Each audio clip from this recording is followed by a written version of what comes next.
합니다. 아멘. 할렐루야. 그저께 월요일을 만났는데 또 그날 잘 쉬셨죠? 그날 좋았어요? 네. 찾아오셔서 자리를 빛내시고 또 함께 은혜를 나눌 수 있어서 참 영광이고 자랑스러웠습니다. 오늘은 요한복음 14장입니다. 요한복음 1장부터 시작해서 21장까지 가려고 하는데 14장이면 이제 중간 넘었죠? 또 열심히 달려가 보겠습니다. 오늘 14장에는 세 가지를 다루고 있어요. 세 가지를 다루고 있는데 그 세 가지가 공짜라네요. 공짜로 주세요. 그 내용이 뭔지 한번 살피면서 은혜를 나누려고 합니다. 우리가 이 땅에 살면서 자유라는 것을 누립니다. 자유민주주의. 근데 그 자유는 공짜가 아닙니다. 왜냐하면 그 자유를 얻거나 지키기 위해서 일제시대 혹은 민주화 운동시대에 많은 사람들이 피와 땀을 흘렸거든요. 우리는 또 평화를 누리고 있습니다. 전시가 아니니까 평화를 누리고 있는데 이 평화도 공짜가 아닙니다. 왜냐하면 이 평화를 지키기 위해서 6.25 때 수많은 젊은이들이 피를 흘렸고 제가 기록을 찾아보니까 6.25 때 죽었거나 실종되었거나 사상을 당한 인구 전체 합치니까 300만 명이에요. 엄청 2차 대전 때보다 전쟁 기간에 비해서 죽은 사람들이 더 비율로 많다 그래요. 지금도 우리의 평화를 지키기 위해서 엄청난 국방비가 쏟아 부어집니다. 우리가 누리는 자유, 평화 굉장히 비싼 거예요. 그런데 우리가 누리는 구원 공짜입니다. 아멘이 안 나오시나요? 아마 돈 비싼 입장료를 받고 이 자리에 참석하라고 한다면 아마 상당수 안 나올 건데 우리가 누리는 공짜 구원. 독생자 예수께서 돈으로 환산할 수 없는 고귀한 생명을 값으로 지불하셨기 때문입니다. 인간의 자유와 평화는 유리그리처럼 쉽게 깨져버릴 수밖에 없는데 그럼에도 값이 그렇게 비싸. 그러나 하나님이 주시는 구원은 영원한 것임에도 불구하고 공짜. 대단히 모순적이잖아요. 그런데 구원만 그런 것이 아니더라고. 정말 소중한 것들은 다 공짜예요. 예를 들어 볼까요? 하늘에서 쏟아지는 풍성한 햇빛, 코끝을 자극하는 신선한 공기, 공짜입니다. 철이 되면 바뀌는 사시사철, 가을에 들에서 춤추는 들꽃, 심지어 하나밖에 없는 나의 생명까지도 공짜입니다. 여러분 태어날 때 돈 냈어요? 값 주고 뭘 샀어요? 아니잖아요. 소중할수록 공짜고요. 부차적이고 덜 소중할수록 비싸더라고요. 이게 대단히 큰 모순인데 이 모순을 마치 비웃듯이 우리 예수님께서 요한복음 14장에서 얘들아 내가 굉장히 중요한 것 너희 삶에서 없어서는 안 될 것을 공짜로 줄게. 몇 가지? 세 가지 말씀하시는 거예요. 자, 그러면 그 첫 번째가 뭐냐면 이것입니다. 예수님 말씀하시기를 하늘 거처가 공짜라고 말씀하세요. 14장 2절을 함께 읽어봅니다. 시작. 내 아버지 집에 거할 곳이 많도다. 너희를 위하여 거처를 예비하러 가노니 거처를 예비하면 내가 다시 와서 너희를 내게로 영접하여 나 있는 곳에 너희도 있게 하리라. 아멘이시죠? 여기 거할 곳이라는 말은 거처, 처소를 의미하는데 요한복음에서만 이 요한복음 14장에서만 딱 2번 쓰이는 특별 용어예요. 하늘나라 거처를 표현하기 위해서 우리 주님이 채용하셨던 특수 용어라 이 말입니다. 대단히 중요한 용어인데 한마디로 말하면 하늘 아버지 집에 예비된 처소를 의미합니다. 그것이 어떤 모습, 어떤 형태일지는 알 수가 없어요. 그러나 창조주의 지혜로 설계된 극히 아름다운 곳은 분명합니다. 그래서 제 짧은 언어로 한번 설명해 볼게요. 하나님의 통치와 영광이 풍성해. 하나님의 통치와 영광이 풍성해. 그래서 그분이 다스리기 때문에 죽음이 없습니다. 병들지 않습니다. 쇠하지 않습니다. 눈물이 없습니다. 근심이 없습니다. 마치 매일의 태양이 떠오르지만 지루하지 않듯이 하나님이 나에게 주시는 그 자리에서 누리는 매 순간은 날마다 신선합니다. 아침 이슬처럼. 나를 초월해서 영혼과 사랑과 전능과 지혜로 이야기하고 소통하고 연합합니다. 내 능력에 갇히지 않는다라 이 말이죠. 달아 없어지지 않습니다. 끝나지도 않습니다. 지루하지도 않습니다. 오히려 몰입합니다. 몰입하면서 재미있습니다. 영화관에 가서 영화 몰입해서 볼 때 재밌잖아요. 그것처럼 모든 것이 구비되어 있습니다. 그래서 풍성합니다. 그래서 조화롭습니다.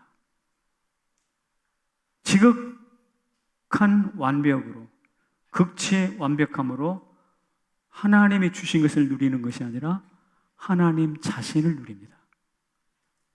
하나님이 주시는 그 무엇을 누리는 것이 아니라 하나님 그분을 누리는 거예요.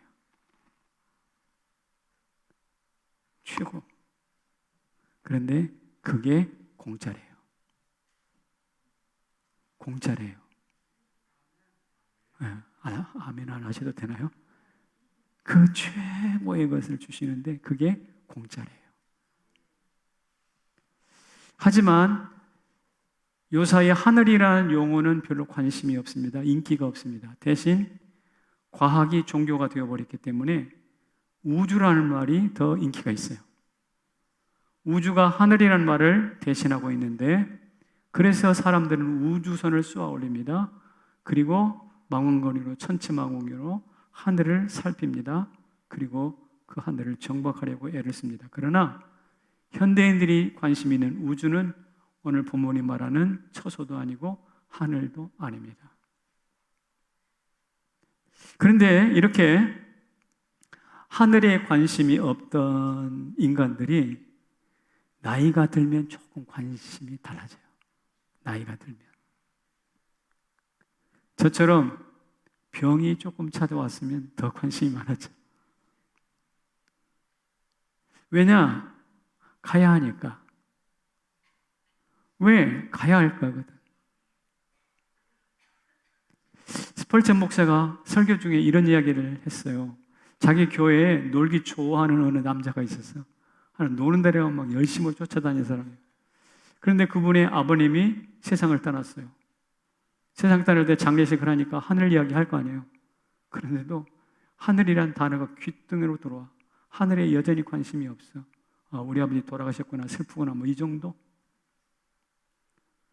그런데 어느 날 갑자기 그 놀기 좋아하는 이 사람이 깊이 사랑하는 딸이 하나 있었는데 그 딸이 갑자기 죽었어요. 딸이 죽고 나니까 본인도 충격을 받았지만 부인, 마누라가 더 충격을 받았어요. 그래가지고 밥도 안 먹고 시름시름 하다가 얼마 안 있어서 마누라도 죽었어요. 지금까지는 하늘에 대해서 전혀 관심도 없던 이 남자가 아버지 돌아갔지, 딸 갔지, 부인 갔지. 그러니까 내 가족의 대부분이, 내가 사랑하는 가족 대부분이 가 있는 그 하늘이 어떤 곳일까? 그때서야 조금 관심이 있어. 그것이 어디지? 나도 갈 수 있을까? 뭐 이런 정도. 늦었지만 드디어 하늘에 관심을 갖기 시작하더라라는 뜻입니다. 여러분도 하늘에 대해서 관심이 있어요? 처소에 대해 관심이 있어요? 주님이 말씀 예배하시고 계시다는 그 처소. 이 땅에서 오목살이 살아도 처소에 대해 관심이 있으면 그렇게 슬프지 않아요. 왜냐하면 우리는 오목살이를 궁전으로 삼아서 누리니까.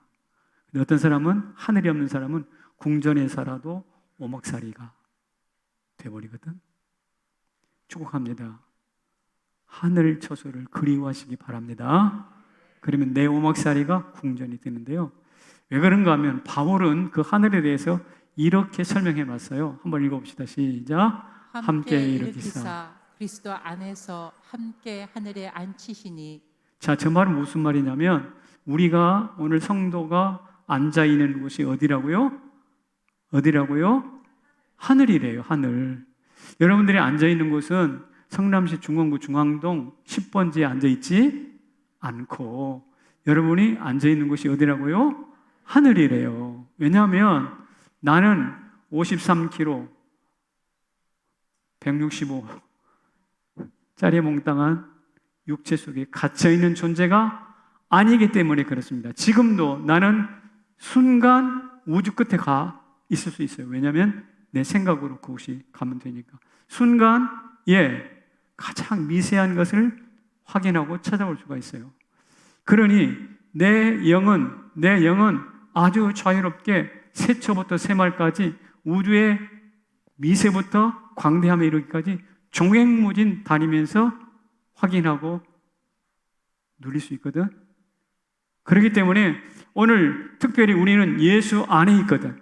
예수와 함께 있어요. 근데 예수님 지금 어디 계세요? 하나님 하늘나라 계시잖아요. 그러니까 예수 안에 있으니 예수 안에 있는 우리도 어디 있다? 하늘에 있다. 이 말이에요. 이 말. 이 하늘을 누릴 수 있기를 주의 이름으로 축원합니다. 그래서 저는 천국 그러면 세 가지 성경 구절이 떠올라요. 첫 번째는 요한계시록 4장 1절에 하늘에 열린 문이 있는데 다 같이 이리로 올라오라. 이 사도 요한을 요한복음 4장에서 이리로 올라오라고 초청을 합니다. 초청을 해요. 영의 세계로 눈이 활짝 열려서 그 세계를 들여다보는 거죠. 근데 초청해놓고 이리 올라오라. 그 다음 단계 요한계시록 3장 20절 시작. 내가 그와 더불어 먹고 그는 나와 더불어 먹으리라. 예수님이 불러 올려서 함께 먹고 마신다는 거예요. 천국에서 함께 먹고 마신다는 거예요.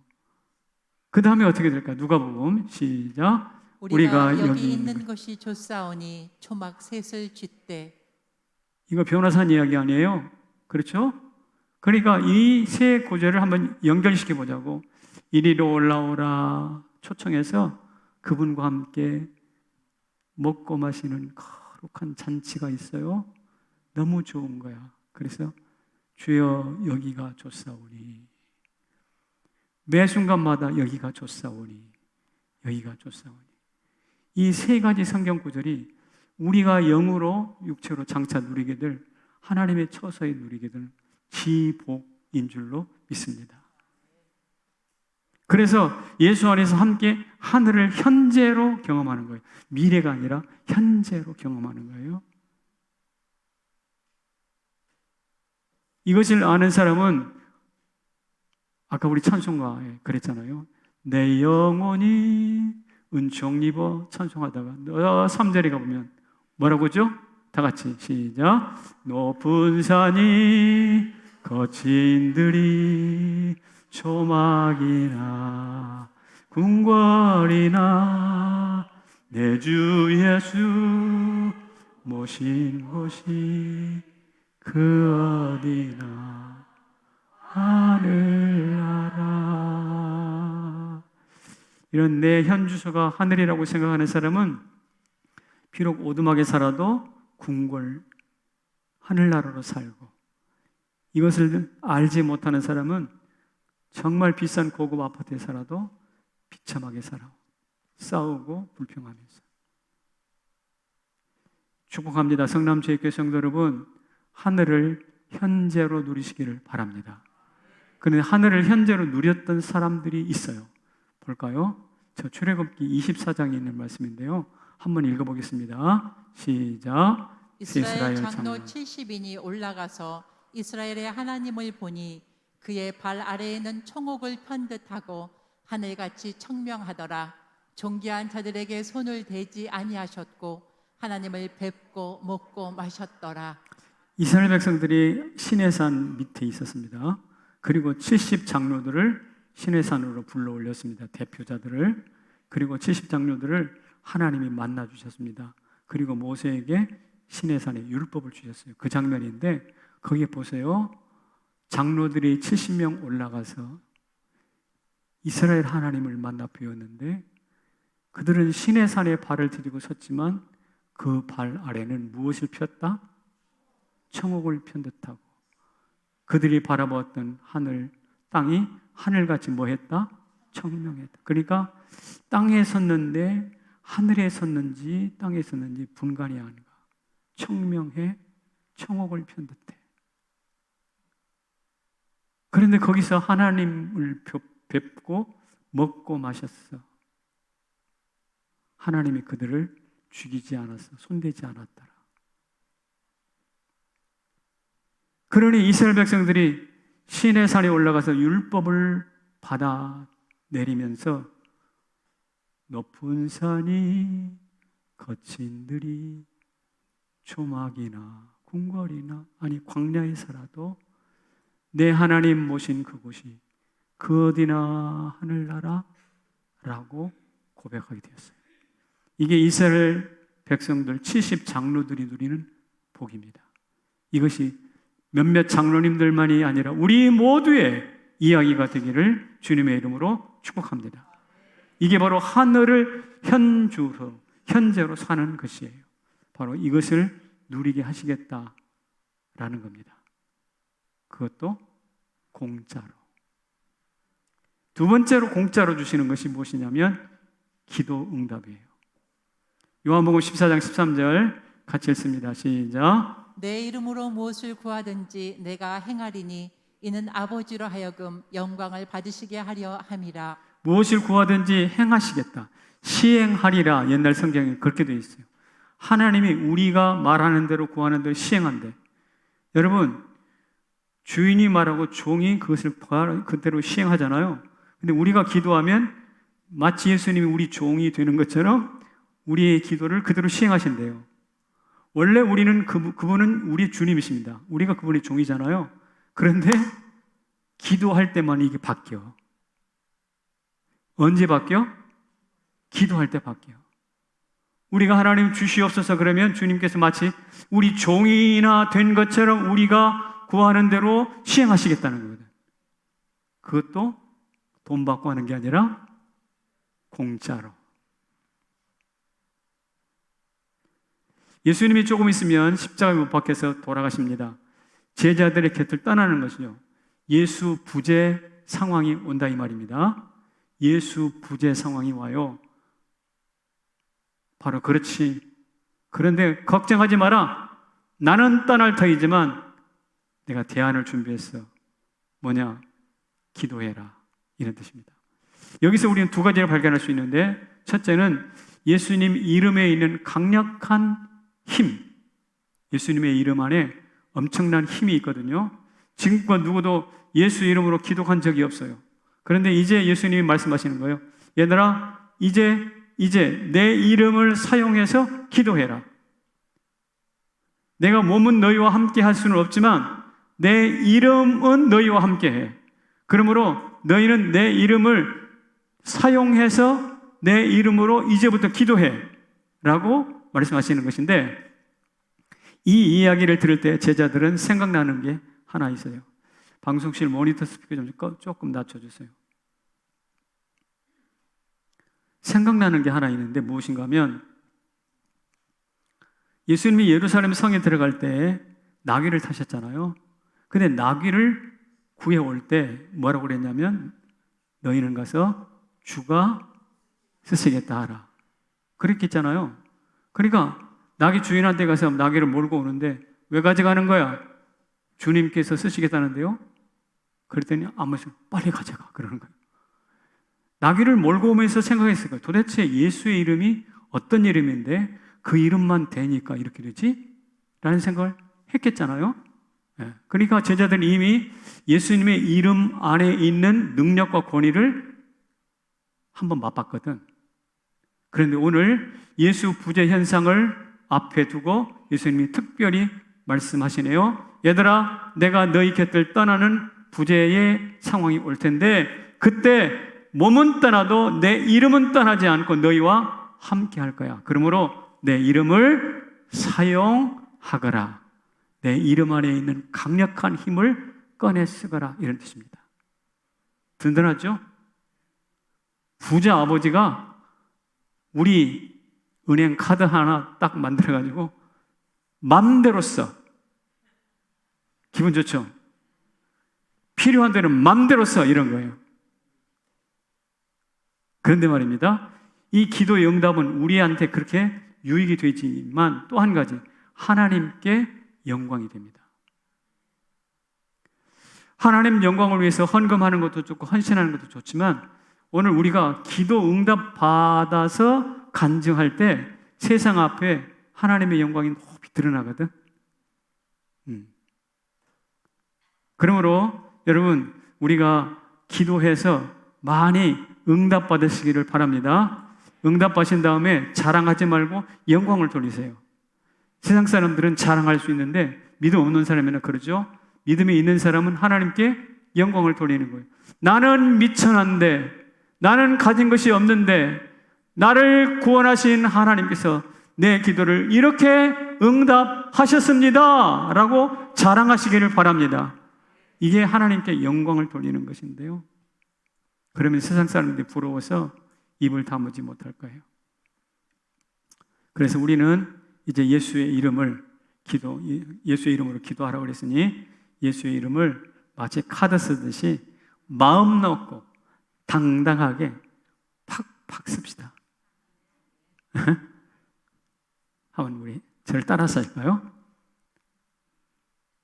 예수님의 이름을 마음 놓고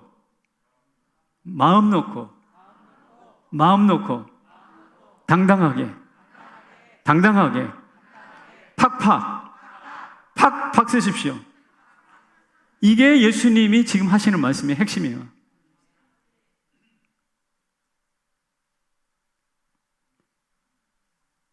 지난 몇 주 전에 DT에서 보고회를 했잖아요. 그때 간증했던, 인터뷰했을 때 했던 이야기입니다. 한 형제가 아이들을 키우는데 아이들이 점점 크니까 딸도 있고 아들도 있고 그러니까 좁은 공간에서 안 되겠다. 그래서 하나님 앞에 아파트 주세요. 그렇게 기도했어요. 줬을까 안 줬을까? 줬어요. 어떻게 줬는지는 그 양반한테 가서 물어봐봐. 근데 줬다고. 무모하지만 기도 응답을 통해서 하나님 응답하셨어요. 또 하나, 한 자매가 농지를 가지고 있는 모양인데 농지에 좀 이렇게 비뚤어졌는지 몰라도 성토한다고 그러죠. 흙을 좀 갖다 붓고 비뚤어진 곳에 또 석축, 그러니까 경계에다가 돌을 좀 쌓아가지고 성토를 했나 봐요. 근데 그걸 함부로 하면 안 되는데 또 그것을 허락을 맡아야 되는데 안 하니까 불법 시공이라고 그러나요? 네. 이것이 불법이 인정이 돼가지고 시청에서 원상복귀하라 명령이 떨어졌다잖아요. 웬만한 사람들은 그렇게 안 해. 돈들이 했는데 왜 차라리 벌금 내고 말지 뭐 이랬다는 거죠.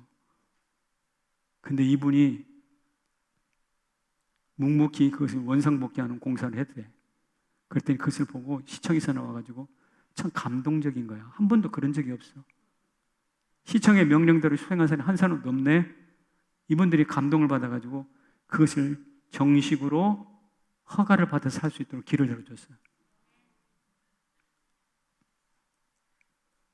야, 근데 그 양반이 그렇게 한 이유가 있었어요. 뭐냐면 제가 설교 시간에 하나님의 섭리 안에 있으면 도시계획도 하나님 바꾸신다, 이런 이야기를 했대. 저는 잘 기억이 안 나거든. 근데 하나님 도시계획도 바꾸니까 하면서 남편은 그런 아내를 바라보면서 이렇게 불신 남편인데요, 이렇게 말씀해요. 와, 우리 마누라 뒤에는 하나님이 계신 게 맞아.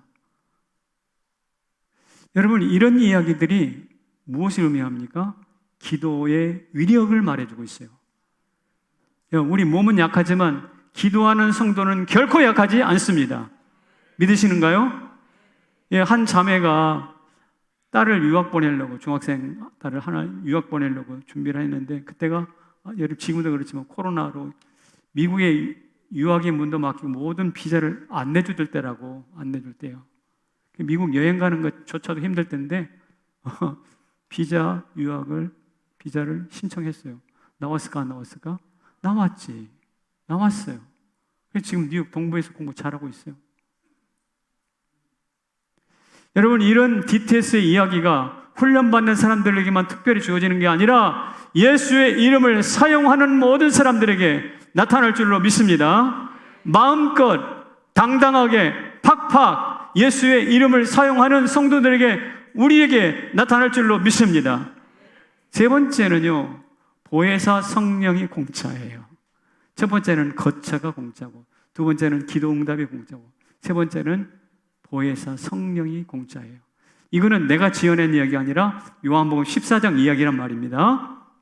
한번 성경을 볼게요. 14장 시작. 또 다른 보혜사를 너희에게 주사 영원토록 너희와 함께 있게 하리니 그는 진리의 영이라. 너희와 함께 거하심이요 또 너희 속에 계시겠습니다. 그렇습니다. 보혜사가 아니라 또 다른 보혜사라고 그러네. 또 다른 보혜사. 그럼 진짜 보혜사는 누구였는데? 예수님이에요. 예수님이 제자들의 보호막, 보혜사로 계셨거든요. 그런데 예수님이 이제 십자가에 못 박히고 자리를 떠나가시면 또 다른 보혜사, 곧 성령을 보내시겠다, 이런 뜻이거든요. 그런데 그 성령은 곁에만 계셨던 예수님보다 한 걸음 더 우리에게 가까이 오셔서 함께 곁에 계실 뿐만 아니라 너희 속에 계시겠다고 그랬어요. 우리 안에도 있어요. 사과는 겉은 빨갛지만 속은 빨갛지 않잖아요. 근데 토마토는 겉과 속이 다 빨갛잖아요. 우리가 사과 같은 존재인데 성령이 임하셔서 뭐처럼 된다고? 토마토처럼 겉과 속이 온통 성령으로 물드는 사람이 된다는 것입니다. 할렐루야. 이런 모습을 제임스 보이스는 그 보혜사 성령을 가르쳐서 이불과 요새로 설명했어요. 무슨 말이냐? 아무리 추운 겨울도 포근한 이불 한 장이면 따뜻한 잠을 잘 수 있잖아요. 아무리 포탄이 쏟아지는 전쟁터라도 요새에 숨어 있으면 안전하잖아요. 이불과 요새 같은 보혜사를 의지해서 추위와 전쟁터 같은 인생을 이겨낼 수가 있다라는 뜻이에요.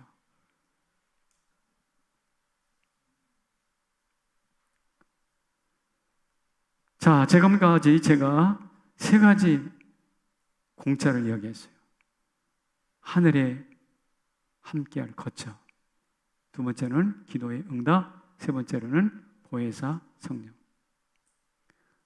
자, 그렇다면 이 세 가지를 우리 가운데 공짜로 주시는 예수님의 진심은 뭘까? 진심은 뭘까? 도대체 무슨 속내로 이것을 공짜로 주실까 궁금하지 않나요? 그것이 바로 요한복음 14장 1절에 명확하게 밝혀져 있어요. 같이 읽어볼게요. 시작.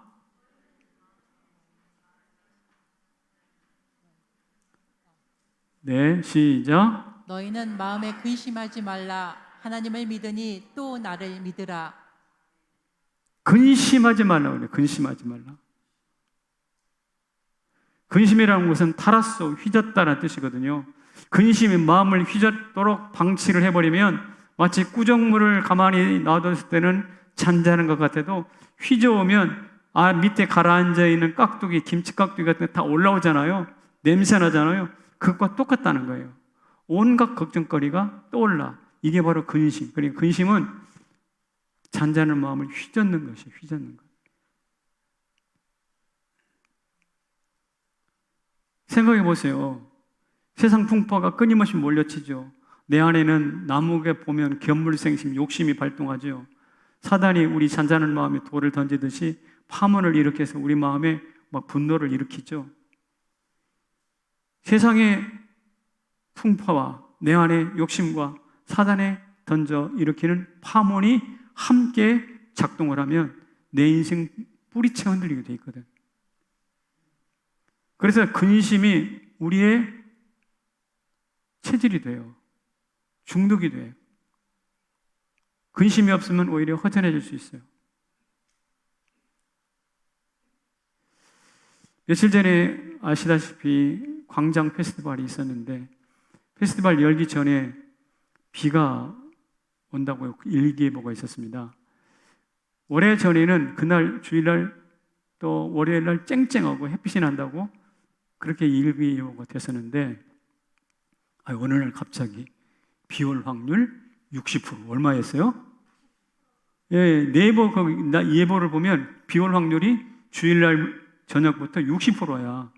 며칠 전부터 그것을 보면서 제가 마음에 참 뭐가 됐을까? 근심이 됐어요. 그것만 생각하면 속에 있는 것이 막 올라오는 거예요. 휘저으니까. 아니, 생각해 보세요. 그 추운 비 오는 날 우리가 우산 받고 뭐 공을 차고서 뭘 하겠어? 아무것도 안 되잖아요. 생각해 보니 이게 앞이 깜깜한데. 그래서 아침에 일어나 눈 뜨자마자 보면 60%. 저녁에 잠잘 때도 또 60%. 교회 와가지고 또 책상에 앉아서 뭘 하다가 또 어떻게 바뀌었나 보면 또 60%. 계속 그렇게 되는 겁니다. 그러니까 내 마음에 날씨로 인해서 60%라는 말이 계속 휘저어놓는 근심이 생겼습니다.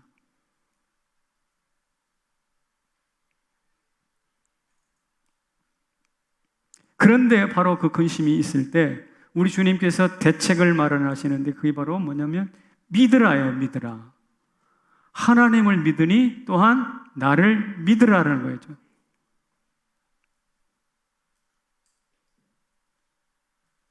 믿으면 기도하고요. 못 믿으면 근심합니다. 어떻게 해요? 믿으면 기도하고 못 믿으면 근심해요.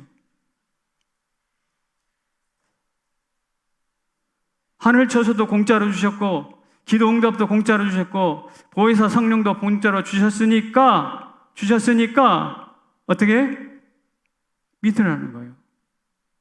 그래가지고 그날 금요일 날 지금 오전에 제가 이복 장로님하고 만나서 이야기를 하고 있는 중인데 하나님 무슨 방법이 있지 않겠나 우리 기도했으니까 온 성도들이 기도했는데 그래가지고 지인을 통해서 전화를 했습니다. 우리가 이만 하니 좋은 공간을 하나 내놓으십시오. 전에는 없다고 그랬대. 전에는 다 없다고 그랬대. 그랬는데 그 스포츠센터 거기에서 하십시오라고 문이 활짝 열린 거예요. 그날이 금요일이야. 금요일. 멋진 실내 체육관이 갑자기 딱 나타난 겁니다. 그래서 제가 그때 너무너무 감사하면서 무슨 생각했냐면 이것을 생각했어요. 하나님은 다 대책이 있으시구나. 어떻다고요? 하나님은 다 대책이 있으십니다. 여러분, 대책 없는 인간은 대책이 있는 하나님을 믿어야 삽니다. 그래야 근심이 사라집니다. 그래야 진정한 인생의 평화와 샬롬이 시작됩니다. 아무리 힘든 하루를 살아서도 돌아갈 집이 있으면 든든하잖아요. 왜? 대책이 있으니까. 그처럼 예수님이 돌아갈 하늘 거쳐 우리의 대책이 되어주시니까 기뻐하라. 근심하지 말아라는 것이죠. 구하는 대로 주시고 보혜사 성령이 있는데 왜 부족해서 근심하며 왜 몰라 당황할 일이 뭐가 있겠습니까? 다시 한번요. 기억하십시오. 공짜로 이렇게 주시는 것은 근심하지 마라. 내가 너의 대책이 된다는 거예요. 공짜로 주시는 이유가 뭐라고요? 근심하지 마라. 왜? 내가 너의 무엇이니까? 인생의 대책이니까. 여기 내일 끼니나 내일의 미래의 계획이 없어서 혼돈하시는 분 계시면 안심하십시오. 우리 주님께서 대책이 되실 줄로 믿습니다. 제가 묻겠습니다. 여러분은 대책이 있습니까? 그러면 네라고 외치시기 바랍니다. 정말 그럴 때 하나님이 대책이 되어줄 줄로 믿습니다. 여러분 대책 있어요? 뭔 대책? 예수님 대책. 하나님 대책이지. 하나님을 대책으로 삼아서 믿지 못한 사람은 근심하지만 하나님을 대책으로 삼아서 믿는 사람은 기도합니다. 근심하는 사람이 얼굴이 좋을까요? 기도하는 사람이 얼굴이 빛날까요? 여러분, 제가 보니까 조금 기도 안 하시는 얼굴이 아닌가? 네, 우리 기도하는 사람 얼굴이 빛이 나는데 우리 기도합시다. 할렐루야. 네, 그래서 작년에 우리가 느헤미야 52 프로젝트라고 해가지고 52일 동안 낮에 여기 나와서 기도했던 거 기억나시죠? 그때 많은 분들이 오셔서 너무 좋게 또 깊이 기도하시고 돌아가셨는데 후일담을 들어보니까 많은 응답도 있었어요. 그래서 올해도 이달 말부터 추수감사절까지 딱 21일 3주 동안 세일인데 세일의 두드림 기도회라고 해요. 두드림. 하늘 창문을 두드리고 누구든지 내가 문을 두드리노니 내 음성을 듣고 문을 열면 그로 더불어 먹고 나를 이 두드림의 기도. 여러분 한번 또 올해도 해봅시다. 기도 응답하신다잖아. 하나님 대책 되신다잖아. 그러면 하나님 대책 되시는 것으로 끝나는가? 주님께서는 한 걸음 더 나가서 이 말을 우리에게 꼭 하고 싶은 거예요. 뭐라고요? 너희는 고아가 아니다. 고아가 아니라는 거예요. 절대로 고아가 아니에요. 지금 예수님이 제자들을 떠날 거거든. 십자가 짊어지고 죽어서 떠날 거예요. 그런데 얘들아, 너희들이 내가 떠난다 하더라도 너희는 결코 버려진 존재가 아니야. 고아가 아니야 라고 말한 거예요. 같이 한번 18절을 읽어보겠습니다. 시작. 내가 너희를 고아와 같이 버려두지 아니하고 너희에게로 오리라. 너희에게로 오리라 그랬어요. 얼마나 마음 따뜻한 격려입니까? 제가 처음 교회 나갔을 때 고아가 뭔지를 좀 느꼈어요. 사실 제가 집에서 교회 나간다고 하니까 아버지로부터 시작해서 모두가 저를 비웃고 핍박했거든. 교회 가면 밥 주냐? 뭐 이런 거예요. 교회 가면 밥 주냐? 돈 생기냐? 이런 거 많이 듣잖아요. 예. 멸시를 당했죠. 그래서 멸시를 당하고 교회 왔습니다. 교회 왔는데 나를 반겨주는 사람 없어. 왜? 초신자니까, 처음 왔으니까. 나는 너무나 낯선 거야. 그래서 내 생각이 드는 거예요. 내가 이런 대우를 받으려고 멸시를 당하고 여기까지 왔나? 이런 생각이 벌써 드는 거죠. 교회에서는 아쉽게도 굉장히 낯설었어요. 그러다 학교 가면 숙제 안 해왔다고 또 선생님한테 야단 맞아. 그러니까 이 15살짜리가 세상에 발붙일 곳이 없네요.